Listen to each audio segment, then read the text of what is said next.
rumah masing-masing pada kebaktian Minggu 19 April 2020 pada hari ini. Dan sebagaimana yang sudah dibacakan oleh pemimpin acara kebaktian hari ini, firman Tuhan yang terambil di dalam Lukas pasal yang ke-24 ayat yang ke-13 sampai dengan ayat yang ke-35. Sesungguhnya sampai ayat yang ke-35 ini berbicara tentang penampakan Yesus kepada dua murid di jalan menuju Emmaus atau di jalan ke Emmaus. Saudara-saudara yang dikasihi oleh Yesus Kristus, dari bacaan yang sudah kita dengarkan tadi atau yang juga ada di warta Bapak Ibu dan saudara-saudara di rumah masing-masing, perikop ini berbicara tentang Yesus menampakkan diri di jalan ke Emmaus. Ada murid, nama seorang disebut Kleopas, yang satu tidak disebutkan namanya.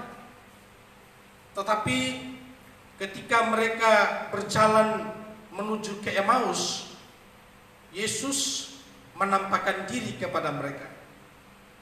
Ada kemungkinan ini adalah penampakan yang kedua, saudara-saudara, setelah ada berita tentang kebangkitan Yesus yang didengarkan oleh wanita-wanita. Ada juga disinggung seorang bernama Simon di sana. Tetapi yang saya mau tekankan sebenarnya dalam teks ini, saudara-saudara, atau menjadi perenungan kita pada hari ini adalah ada satu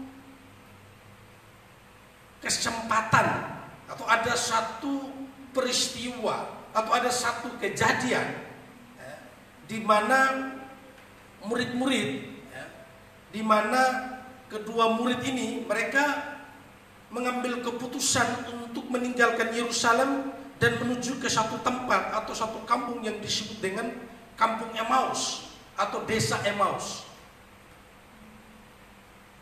Dan dalam teks kita, saudara-saudara, Emmaus itu berada di wilayah barat Yerusalem. Dan secara tidak kebetulan juga peristiwa itu sore hari dan matahari akan terbenam atau sedang terbenam. Matahari sedang terbenam. Saudara-saudara yang dikasihi oleh Tuhan Yesus Kristus,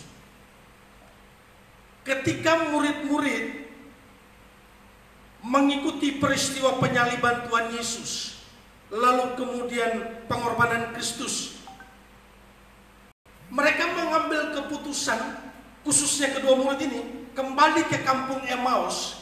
Ada dugaan, Bapak Ibu dan saudara-saudara, mereka putus asa, mereka kehilangan pengharapan karena Yesus yang adalah Mesias. Dalam konsep mereka, Mesias itu secara politis yang akan membebaskan mereka dari penjajahan Romawi, saudara-saudara. Itu yang ada dalam pengetahuan mereka, saudara-saudara. Sehingga ketika Yesus ditangkap lalu kemudian disalib dan dikuburkan, saudara-saudara, seolah-olah harapan mereka menjadi sirna, saudara-saudara. Apa yang mereka harapkan menjadi tidak kenyataan.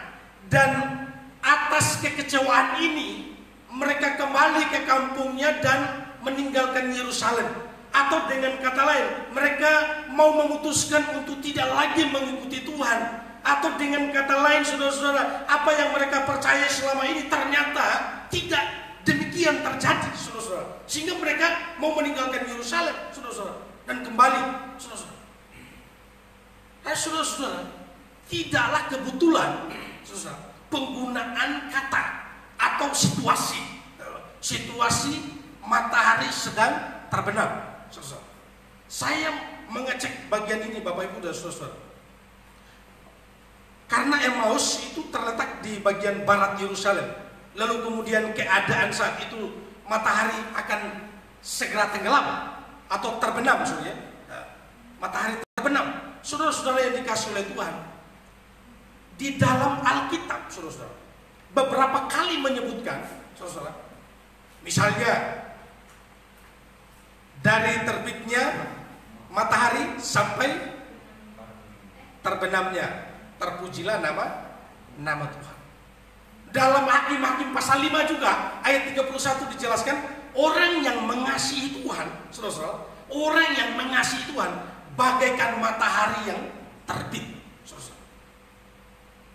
Adalah benar kalau orang-orang Kristen itu berjalan ke arah matahari terbit, saudara-saudara. Orang Kristen berjalan ke arah matahari bersinar, saudara-saudara, bukan ke arah matahari terbenam, saudara-saudara. Sehingga saudara-saudara yang dikasih oleh Tuhan, saudara-saudara, saya memutuskan kepada kita sekalian, bagian firman Tuhan ini saya sharingkan topik atau tema, saudara-saudara. Jalan matahari terbenam yang menjadi berbalik menjadi fajar, saudara-saudara. Jalan matahari terbenam yang berbalik menjadi fajar. Apa maksudnya, saudara-saudara? Apa maksud tema ini? Saudara-saudara, perhatikan dua murid ini. Mereka dalam kekecewaan, mereka mau meninggalkan Yerusalem, mereka meninggalkan teman-teman yang lain atau murid-murid yang lain, dan berkeputusan untuk kembali ke kampung Emmaus, saudara-saudara. Kembali bukan karena sukacita, saudara-saudara, tapi mereka kembali karena mereka putus asa. Mereka mulai kehilangan pengharapan, saudara-saudara. Apa yang mereka pikirkan selama ini kok ternyata tidak demikian jadinya, saudara-saudara. Mereka mau meninggalkan kelompoknya, mereka mau meninggalkan teman-teman yang lain. Saudara-saudara, ini adalah mereka sedang menuju kepada matahari yang terbenam, saudara-saudara. Tetapi puji Tuhan, haleluya, Yesus sangat mengerti situasi mereka. Yesus menampakkan diri kepada mereka. Supaya apa?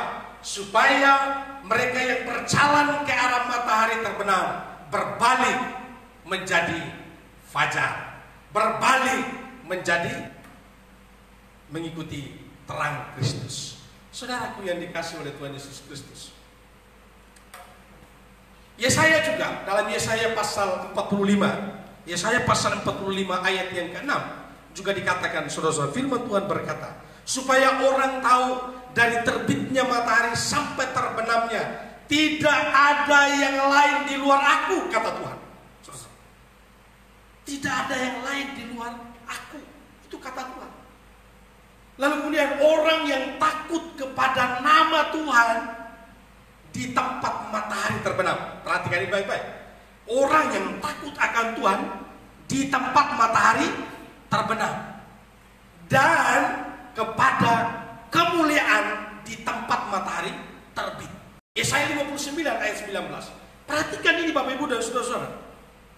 Orang, kalau hakim-hakim mengatakan orang yang mengasihi Tuhan berjalan ke matahari terbit, saudara-saudara, Yesaya menegaskan orang yang takut akan Tuhan di tempat matahari terbenam. Artinya apa? Dia hidup dalam kegelapan, dia hidup menjauh dari Tuhan, dia takut akan Tuhan. Sejak titik itu dia harus berbalik arah, saudara-saudara, untuk memuliakan Tuhan di tempat matahari terbit, saudara-saudara, di tempat matahari terbit. Jadi saudara-saudaraku yang dikasih oleh Tuhan, itulah latar belakang dari tema yang saya angkat kepada kita dalam ibadah pasca kebangkitan, saudara-saudara. Dalam konteks ini Yesus menampakkan diri kepada dua murid di jalan ke Emmaus. Pertanyaannya, saudara-saudara, apa ciri orang yang berjalan dalam fajar terang Kristus? Pertanyaan dasar. Apa ciri orang yang berjalan dalam terang Kristus? Apa ciri orang yang berjalan dalam fajar terang Kristus? Dari bacaan kita ini Bapak Ibu dan saudara-saudara, dari bacaan pasal 24 Injil Lukas, saya dari sejak minggu-minggu sengsara atau Palmarum, minggu-minggu Palmarum yang disebut dengan minggu-minggu Palmarum itu, saya menyampaikan kitab Lukas seri sampai di pasal terakhir ini, saudara-saudara. Dan saya hari ini menyampaikan pasal 24 ayat yang ke-13. Hari Minggu kemarin saya khotbahkan pasal 24 ayat 1, Yesus bangkit. Hari ini ayat yang ke-13, penampakan di jalan menuju Emmaus. Apa ciri orang yang berjalan ke fajar terang Kristus? Dari bacaan kita ayat yang ke-28 sampai dengan 29, saudara-saudara, ada semacam persimpangan jalan yang mengharuskan kedua murid ini mengambil keputusan. Ada semacam, dalam tanda petik, semacam tikungan atau semacam persimpangan di mana murid-murid harus mengambil keputusan atau mereka melakukan kehendak bebas mereka. Saudara-saudara, mari perhatikan ayat yang ke-28 dari bacaan kita tadi. Saya akan bacakan sekali lagi kepada Bapak Ibu dan saudara-saudara. Kan mereka sedang menuju ke jalan Emmaus, kan, ke kampung Emmaus. Lalu kemudian ayat 28 berkata begini, mereka mendekati kampung yang mereka tuju. Lalu Yesus berbuat seolah-olah hendak meneruskan perjalanannya. Saudara-saudara, Yesus seolah-olah berbuat hendak meneruskan perjalanannya. Tetapi mereka sangat mendesaknya. Katanya, tinggallah bersama-sama dengan kami, sebab hari telah menjelang malam dan matahari hampir terbenam. Saudara-saudara yang dikasih oleh Tuhan, perhatikan ini baik-baik. Ini yang saya sebut dengan semacam ada dalam persimpangan jalan. Di situ letak seseorang mengambil keputusan strategis, saudara-saudara. Di situ seorang dapat memutuskan atau melakukan kehendak bebasnya di situ, saudara-saudara. Ini yang saya sebut dengan poin pertama, ciri orang yang berjalan ke fajar terang Kristus adalah orang itu cerdas menggunakan free will, cerdas menggunakan kehendak bebas. Perhatikan baik-baik, saudara-saudara. Waktu Yesus menampakkan diri kepada kedua murid ini, saudara-saudara, dikatakan oleh beberapa penafsir, saudara-saudara, matahari kan sangat menyilaukan kalau matahari mau terbenam, kan? Sangat menyilaukan, sehingga mereka tidak mengenal kalau Yesus itu Tuhan. Mereka sedang berbincang-bincang kedua orang ini. Yesus, dia Mesias yang kita harapkan membebaskan kita dari penjajahan Romawi. Dia yang kita andalkan, ternyata semua pupus, harapan kita sia-sia, saudara-saudara. Mereka sedang bercerita dalam perjalanan ke kampung Emmaus itu, saudara. Yesus menampakkan diri kepada mereka. Lalu kemudian ada perbincangan sepanjang perjalanan. Yesus juga berdialog dengan mereka. Apa yang sedang kalian perbincangkan, saudara-saudara? Yesus juga bertanya kepada mereka. Lalu kemudian mereka juga berdialog dengan Yesus. Tidakkah engkau tahu kejadian akhir-akhir ini? Katanya, kan? Tidakkah engkau adakah engkau orang asing di sini? Tidakkah engkau mengikuti peristiwa? Saudara-saudara, mereka mau mengatakan kepada Yesus bahwa hari Jumat ada peristiwa penyiksaan. Hari Jumat yang lalu ada penyaliban di Golgota, saudara-saudara. Lalu kemudian tadi pagi hari Minggu, saudara-saudara, ada kesaksian dari wanita-wanita yang pergi ke kuburannya. Lalu kemudian didapati tidak ada Yesus dan kuburnya kosong. Semua informasi itu mereka ceritakan, saudara-saudara. Mereka ceritakan kembali kepada Yesus, saudara-saudara. Lalu kemudian apa kata Yesus kepada mereka? Betapa bodohnya kamu, saudara-saudara. Dia mengatakan kepada murid ini, betapa bodohnya kamu dan lambannya hatimu. Mengapa Yesus mengatakan itu kepada mereka? Karena Yesus paham, seharusnya sebagai murid, seharusnya sebagai orang yang mendalami firman Tuhan, percaya kata-kata Nabi. Bukankah Nabi telah menubuatkan kalau Yesus akan mati dan akan bangkit? Tidakkah engkau percaya? Sehingga Yesus menggunakan kata yang keras di sini, saudara-saudara. Betapa bodohnya kamu dan lambannya hatimu. Saudara-saudaraku yang dikasih oleh Tuhan, dalam lanjutan perjalanan mereka, dalam lanjutan obrolan mereka, baru masuk ke ayat 28. Sekarang mereka sudah mendekati kampung yang mereka tuju. Saatnya mereka harus berpisah. Saudara-saudara, perhatikan, ini yang saya sebut dengan pertikungan. Saatnya mereka akan berpisah. Yesus seolah-olah dia mau mengatakan, saudara-saudara, di ayat yang ke-28 itu, saudara-saudara, lalu ia berbuat seolah-olah hendak meneruskan perjalanan. Ya. Jadi seolah-olah dia hendak meneruskan perjalanan. Yesus, saudara-saudara, mengetes dalam tanda petik ya, kalau saya menggunakan kata itu ya. Soalnya Yesus mau mengetes murid-murid ini, saudara-saudara. Adakah mereka menggunakan kehendak bebas mereka? Yesus sama sekali tidak menggunakan otoritasnya untuk mengendalikan pikiran mereka, saudara-saudara. Aku ini Tuhan, ajak aku tinggal di rumah kalian, ajak aku makan malam bersama dengan kalian. Tidak, saudara-saudara. Tapi Yesus, dia mau memberikan kesempatan kepada murid ini untuk mengambil keputusan, saudara-saudara. Untuk mengambil keputusan apa yang mereka harus putuskan. Ketika Yesus mau seolah-olah meninggalkan mereka, saudara-saudara. Dalam bahasa Ambon itu seolah-olah Yesus ini mau menggeratak ya. Jadi geratak mereka juga. Yesus mau menggeratak mereka. Tapi saudara-saudara yang dikasih oleh Tuhan, di situ orang yang berjalan menuju terbit atau matahari terbit, orang yang berjalan menuju fajar terang Kristus, saudara-saudara, di situ letaknya. Dia menggunakan kehendak bebasnya dengan sangat cerdas. Saudara-saudara, saya mengatakan mereka menggunakan kehendak bebas dengan sangat cerdas. Perhatikan baik-baik, saudara-saudara. Dalam memutuskan kehendak bebas, saudara-saudara, memutuskan sesuatu melibatkan beberapa aspek. Tentu saja aspek perasaan, tentu juga aspek pikiran. Baru level yang ketiga adalah kehendak, saudara-saudara. Lihat kedua murid ini, saudara-saudara. Mereka merasa Yesus ini atau orang yang berbincang-bincang bersama dengan mereka sepanjang perjalanan 7 mil ini, saudara-saudara, mereka sudah bercerita banyak bersama-sama, sekarang mau meninggalkan mereka. Mereka merasa perjalanan berjalan di malam hari, kasihan. Ya, saudara? Mereka kasihan. Ini teman perjalanan kita, lalu kemudian ini hari sudah mau malam, tapi dia harus melanjutkan. Kasihan, saudara-saudara. Level apa? Perasaan. Tapi level pikirannya di mana, saudara-saudara? Mereka berpikir, ini sudah malam, berjalan sendiri, barangkali tidak aman. Apalagi baru hari Jumat kemarin, pasukan Romawi masih sedang ganas-ganasnya mencari orang-orang yang pengikut Kristus. Saudara-saudara yang dikasih oleh Tuhan, ini mereka antisipasi, mereka olah sedemikian rupa dalam pikiran mereka, sehingga mereka atas dasar barangkali atas dasar kasihan dan dengan pertimbangan pikiran yang sehat, mereka sampai kepada keputusan, tinggallah bersama-sama dengan kami. Saudara-saudara yang dikasih oleh Tuhan, ini penting sekali. Kehendak bebas adalah anugerah yang paling penting dalam kehidupan manusia.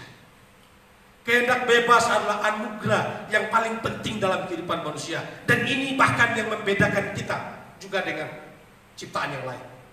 Kita dapat mengundang Yesus dalam hidup kita, dalam rumah tangga kita, saudara-saudara, atau membiarkan Yesus lewat dalam hidup kita. Ini keputusan yang penting sekali. Kita dapat mengundang dia atau memberi kesempatan bagi dia untuk menguasai kehidupan kita, atau membiarkan dia lewat dalam hidup kita. Ini penting sekali. Karena itu Bapak Ibu dan saudara-saudara yang dikasih oleh Tuhan, kehendak bebas ini harus digunakan secara cerdas sebagai anak Tuhan. Kita tidak boleh serampangan sebagai orang percaya menggunakan kehendak bebas. Memang kita punya kehendak bebas masing-masing, tidak boleh didikte oleh orang lain. Tapi kehendak bebas kita menjadi berbatas apabila dibenturkan dengan situasi-situasi tertentu. Saya ambil contoh, saudara-saudara.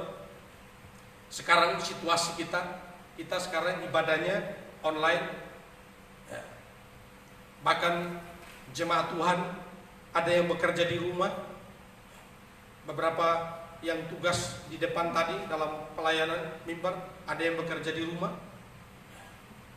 Saudara-saudara, tentu juga jemaat Tuhan yang sedang menyaksikan ibadah dan mengikuti ibadah hari ini. Saudara-saudara, anjuran pemerintah apa? Stay at home. Kita tidak bisa berkata saya punya kehendak bebas. Saudara-saudara, saya bebas dong mau pergi kemana saja, ke Jakarta. Saya bebas dong. Saya mau pergi bersalaman dengan orang yang kena pandemi COVID-19 dan sebagainya dan sebagainya. Begitu sombongnya kita, lalu kemudian kita mau cari orang yang COVID, lalu kemudian kita mau bertemu dengan mereka. Apakah begitu, saudara-saudara?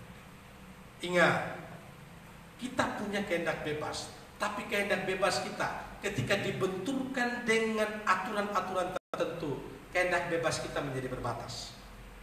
Kita punya kehendak bebas mau beribadah atau tidak beribadah kepada Tuhan. Kita bebas, saudara-saudara. Tapi penting sekali, orang yang cerdas menggunakan free will, orang yang cerdas menggunakan kehendak bebasnya adalah orang yang merasa ibadah itu penting. Orang yang berpikir bahwa di tengah-tengah situasi yang sulit Tuhan tetap mengasihi, Tuhan tetap memelihara saya, Tuhan menyertai saya. Saudara-saudara, Dia Allah bukan Allah yang mati, tapi Dia Allah yang hidup untuk saya. Dia Allah yang mati untuk saya. Pikiran itu diolah sedemikian rupa. Lalu kemudian ketika mengambil keputusan dalam hidup ini, bukan keputusan yang serampangan, tapi ketika mengambil keputusan yang berkualitas. Keputusan yang mempengaruhi kehidupan kita untuk hidup lebih baik, saudara-saudara yang dikasih oleh Tuhan. Nah, ini penting sekali. Karena itu, saudara-saudara, kedua murid di jalan Emmaus mengambil keputusan yang sangat cerdas, yaitu kehendak bebas. Tidak dipaksa oleh Tuhan. Bahkan Yesus seolah-olah mau meninggalkan mereka, tapi langsung mereka respon menggunakan kehendak bebasnya. Tinggallah bersama-sama dengan kami. Saudara-saudaraku yang dikasih oleh Tuhan, ini penting sekali. Ini penting sekali. Yang kedua, saudara-saudara, ciri orang yang berjalan ke fajar terang Kristus berdasarkan konteks yang kita baca, kita bisa memperhatikan di ayat 30 sampai ayat 32, Bapak Ibu dan saudara-saudara. Dikatakan oleh firman Tuhan di situ. Kata mereka, ayat 30. Waktu itu duduk makan bersama mereka, ia mengambil roti, mengucap berkat, lalu memecah-mecahkan dan memberikannya kepada mereka. Ketika itu terbukalah mata mereka, dan mereka pun mengenal Dia, tetapi Ia lenyap di tengah-tengah mereka. Saudara-saudara yang dikasih oleh Tuhan, poin yang kedua, saudara-saudara, ciri orang yang berjalan ke arah fajar matahari terbit atau berjalan ke fajar terang Kristus, saudara-saudara, memiliki kepekaan mengenal Yesus. Memiliki kepekaan mengenal Yesus. Ketika sedang makan, saudara-saudara, ketika sedang makan, Yesus memecahkan roti, saudara-saudara. Saat Dia memecahkan roti, Bapak Ibu dan saudara-saudara, dalam terjemahan Alkitab edisi studi yang diterbitkan oleh Lembaga Alkitab Indonesia, saudara-saudara, menggunakan saat santap, saudara-saudara. Saat mereka santap atau saat mereka makan, saudara-saudara, Yesus mengucap berkat, Yesus mengucap syukur, saudara-saudara. Langsung murid-murid ini menoleh ke belakang, saudara-saudara. Langsung teringat peristiwa apa? Peristiwa waktu Yesus memberikan makan 5.000 orang, saudara-saudara. Dalam Yohanes pasal 6 itu, saudara. Yesus mengucap berkat, Dia mengambil roti dan ikan, Dia mengucap berkat. Orang menikmati makanan yang berlimpah-limpah. Saudara-saudara, sesaat itu juga, saudara-saudara, kedua murid ini mulai sadar bahwa ini Yesus, ini Tuhan, saudara-saudara. Sudah berjalan dengan mereka bermil-mil, saudara-saudara. Mereka belum mengenal kalau ini Yesus. Mereka sudah menggunakan kehendak bebas menahan orang ini untuk tinggal bersama dengan mereka, belum mengenal kalau Dia itu Yesus, saudara-saudara. Untung saja mereka menggunakan kehendak bebas dengan baik. Seandainya mereka menggunakan kehendak bebas dengan keliru, saudara-saudara, mereka tidak akan menikmati perjamuan bersama dengan Yesus. Mereka kehilangan kesempatan indah bersama dengan Yesus, saudara-saudara. Ini penting sekali, saudara-saudara. Kalau mau mengenal Yesus dengan baik, gunakan kehendak bebasmu dengan cerdas. Lalu kemudian yang kedua, ketika melewati tahap itu yang pertama, yang kedua, saudara-saudara, memiliki kepekaan mengenal Yesus. Setiap situasi yang terjadi dalam hidup kita, kita harus sensitif, kita harus peka, saudara-saudara, dan melihat apa maksud Tuhan, apa yang Tuhan inginkan, saudara-saudara, Apa yang Tuhan mau, saudara-saudara? Waktu mereka makan bersama-sama, dua murid ini langsung sadar, dia ini adalah Tuhan. Dia Tuhan, saudara-saudara. Kedua murid ini memiliki pengetahuan yang lumayan tentang Yesus, saudara-saudara. Tentang pengajaran Yesus sampai kepada kesaksian kebangkitan Yesus. Mereka udah mantap banget, saudara-saudara. Pengetahuan mereka ini beda, saudara-saudara. Pengetahuan ranah kognitif dengan pengetahuan yang benar menurut saya itu berbeda, saudara-saudara. Ini berbeda. Jemaat Tuhan, perhatikan baik-baik. Sekarang, kalau kita perhatikan teks itu, soal Mesias, mereka udah tahu kalau Yesus ini Mesias kan? Tapi Mesias secara politis yang akan membebaskan mereka dari penjajahan. Ya, dia akan menjadi raja bagi Israel. Itu pemahaman mereka, saudara-saudara. Pengajaran-pengajaran Yesus mereka mantap semua. Mereka bersama-sama dengan Yesus sekian lama, saudara-saudara. Mereka bersama-sama dengan Yesus sekian lama. Artinya apa? Pengetahuan mereka itu mantap. Bahkan baru saja ada informasi segar waktu perempuan menyaksikan bahwa Yesus tidak ada dalam kuburannya. Yesus telah bangkit, saudara-saudara. Pengenalan mereka itu semua hanya sebatas pengetahuan. Hanya sebatas pengetahuan. Sehingga Yesus harus mengulanginya lagi.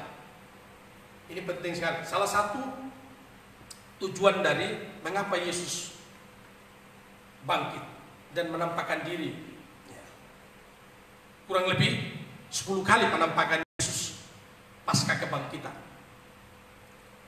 Salah satu tujuan penampakan Yesus adalah mau menegaskan kembali komitmen para murid. Kalau saja Yesus bangkit dan tidak menampakkan diri, barangkali kedua murid ini, saudara-saudara, mereka akan kembali dalam aktivitasnya di kampung Emmaus. Mereka akan kembali dalam profesi mereka mula-mula. Ingat Petrus dan saudara-saudaranya, mereka kembali menjala ikan kan? Padahal Tuhan sudah bilang, kamu akan menjadi penjala manusia, bukan lagi penjala ikan. Ini lihat saudara, ketika Yesus mati, mereka kembali dalam profesi mereka mula-mula. Yesus penting untuk memberikan penegasan kepada mereka melalui kebangkitannya dan penampakannya. Komitmen mereka diperbaharui, pelayanan mereka diperbaharui kembali, saudara-saudara. Pengenalan, ini penting sekali. Pengenalan kita bukan hanya dalam ranah kognitif, saudara, tapi pengenalan kita akan Tuhan harus yang sangat mendalam atau yang benar. Saya menggunakan kata pengenalan yang benar, saudara. Pengenalan yang benar. Saya belum menemukan kata yang lebih baik dari pengetahuan rasional tadi. Pengetahuan juga penting, saudara. Tetapi pengetahuan yang benar akan Tuhan itu jauh lebih penting. Karena dua murid ini telah membuktikan soal pengajarannya mereka mantap, saudara. Kemesiasan Yesus mereka mantap, saudara. Tetapi mereka lupa kalau yang ada bersama mereka adalah Tuhan. Pengajaran nabi-nabi hanya pengetahuan belaka, saudara.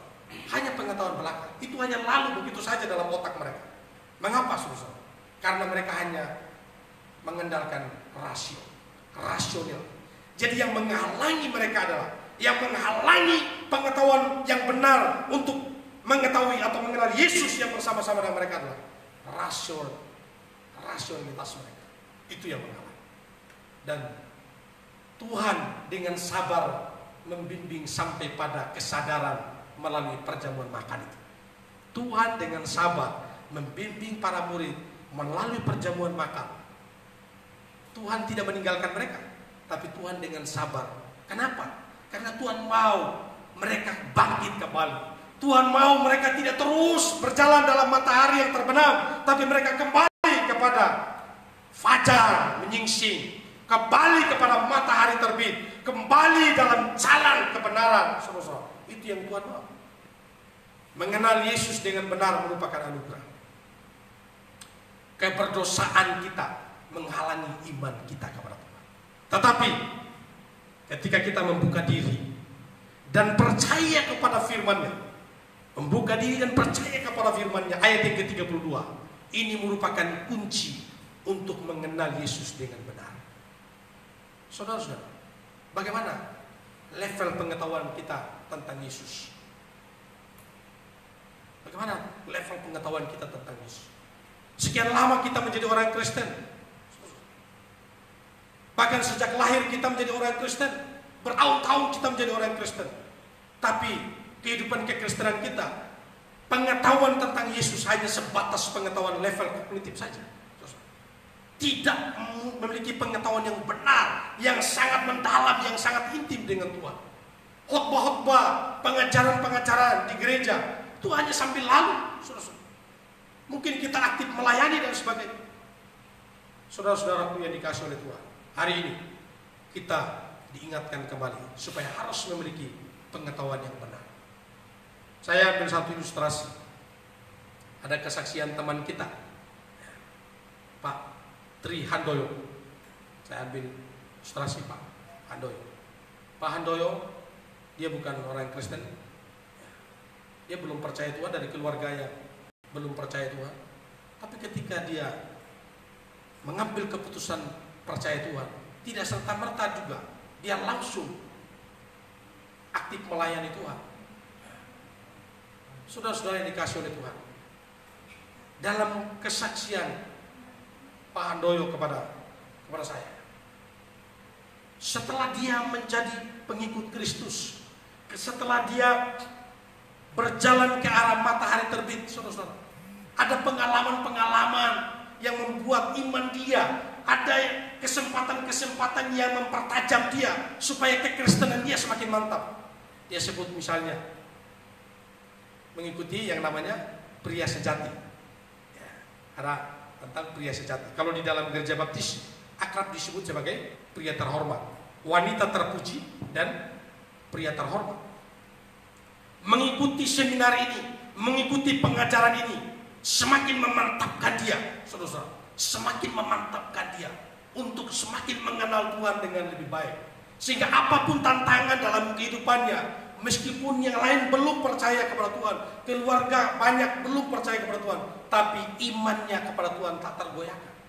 Ini penting sekali, saudara. Jangan sama seperti murid sudah sekian lama mengikuti Yesus, tapi ketika harapan mereka pupus, mereka tinggalkan Yerusalem dan kembali ke kampung halamannya. Saudara-saudara, mereka putus asa, saudara-saudara, atas peristiwa yang dialami oleh Tuhan Yesus. Saudara-saudara, ini apa? Dasar yang tidak kuat. Karena saya menyebutnya, Sadik menyebutnya dengan ini sama seperti benih yang ditanam di tempat yang berbatu-batu. Itu materi mereka dalam PKRB tadi malam. Ya. Ditanam di bawah, dia memang tumbuh juga, ada tanah juga, tapi ternyata di bawahnya ada batu yang menghalangi, saudara. Iman kekristenan kita barangkali seperti ini, saudara. Tumbuh, kelihatan segar sejenak, saudara. Kelihatan mantap, saudara. Tetapi begitu ada tantangan, begitu ada persoalan, saudara, mudah sekali rapuh, mudah sekali meninggalkan Tuhan, mudah sekali kembali kepada matahari yang terbenam. Saudaraku yang dikasihi oleh Tuhan, ini penting sekali. Pengenalan yang benar akan Tuhan itu mempengaruhi hidup kita. Itu penting sekali. Pengaruhnya beda, hasilnya juga beda. Ini catat baik-baik, Bapak Ibu dan saudara. Pengenalan yang benar akan Tuhan, pengaruhnya beda, hasilnya pun beda. Hasilnya pun beda. Nah, saya berdoa kepada Tuhan, jemaat gereja baptis, dimanapun Anda berada dan menyaksikan ibadah firman Tuhan, saya berdoa, kekristenan kita bukan kekristenan karena keturunan semata. Kekristenan kita bukan kekristenan yang seperti di bawah ada batu yang menghambat pertumbuhan. Kelihatannya tumbuh, melayani Tuhan, beribadah, tetapi sesungguhnya ada penghalang. Mari buka hatimu, siapkan hidupmu, hatimu, pikiranmu bagaikan tanah yang subur, yang siap untuk ditanami oleh benih firman Tuhan. Sehingga pengetahuan itu yang ada pada kita dikelola, diolah sedemikian rupa supaya pengetahuan itu membawa kita kepada pengenalan yang benar akan Kristus. Dan yang terakhir, saudara-saudaraku yang dikasihi oleh Tuhan, ciri orang yang berjalan ke fajar terang Kristus adalah suka mengabarkan berita baik. Di ayat yang ke-34, 35, saudara-saudara, Bapak Ibu perhatikan Lalu bangunlah mereka dan terus kembali ke Yerusalem. Ayat 33 ya. Mereka kembali ke Yerusalem kan? Di situ mereka mendapati ke-11 murid itu. Mereka sedang berkumpul bersama-sama dengan teman-teman mereka. Kata mereka itu, sesungguhnya Tuhan telah bangkit dan telah menampakkan diri kepada Simon. Lalu kedua orang itu pun menceritakan apa yang terjadi di tengah jalan dan bagaimana mereka mengenal dia pada waktu memecah-pecahkan roti. Saudara-saudara, poinnya di sini apa, saudara? Suka mengabarkan berita baik.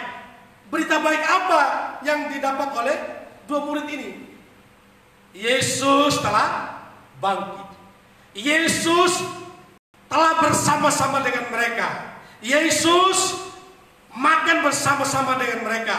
Kami telah mengenal dia dan seketika itu juga dia meninggalkan mereka. Saudara-saudara, dia meninggalkan mereka tanpa pamit. Kalau kita mempelajari teksnya, saudara, dia meninggalkan murid-murid seketika itu, saudara. Ini artinya apa, Bapak Ibu dan saudara-saudara? Orang yang sudah mengenal Tuhan, dia tidak menjadikan pengenalan sebagai konsumsi pribadi semata, tapi dia bagikan kepada orang lain. Dan ini adalah spirit orang percaya, spirit orang beriman. Kita sudah menerima anugerah keselamatan, kita sudah mengalami Tuhan. Bagikan pengalaman itu kepada orang lain. Bagikan pengalaman itu kepada orang lain. Dan ini yang dilakukan oleh murid. Mereka kembali ke Yerusalem, saudara. Dan tadi mereka ke arah barat, matahari terbenam. Sekarang mereka kembali, saudara. Mereka kembali ke Yerusalem. Mereka punya semangat yang baru. Mereka punya pengharapan mulai bangkit kembali, saudara. Yesus Tuhan bangkit, saudara. Buktinya dia menampakkan diri kepada kami. Buktinya dia makan bersama-sama dengan kami. Buktinya dia berjalan bersama dengan kami, walaupun kami belum tahu, saudara-saudara. Sekarang berita itu mereka sampaikan kepada kawan-kawan yang lain. Suka mengabarkan berita baik, bukan kebohongan yang disampaikan, bukan karang cerita yang dibuat, tetapi menyampaikan berita yang baik, menyampaikan kebenaran. Dengan tergesa-gesa kedua orang itu pergi membagikan berita itu kepada teman-teman, murid-murid yang lain. Jaraknya tidak menjadi persoalan. Alkitab menyebutnya jaraknya 7 mil. Ya. Jaraknya 7 mil. Kalau dalam Alkitab edisi studi menyebutnya itu sekitar 34 kilo. Tapi ada yang lain menyebutnya 40 lapangan bola kaki katanya. Tapi Alkitab bilang 7 mil. Itu bukan ditempuh dengan kendaraan motor atau dengan mobil, bukan, tapi berjalan kaki. Poinnya apa?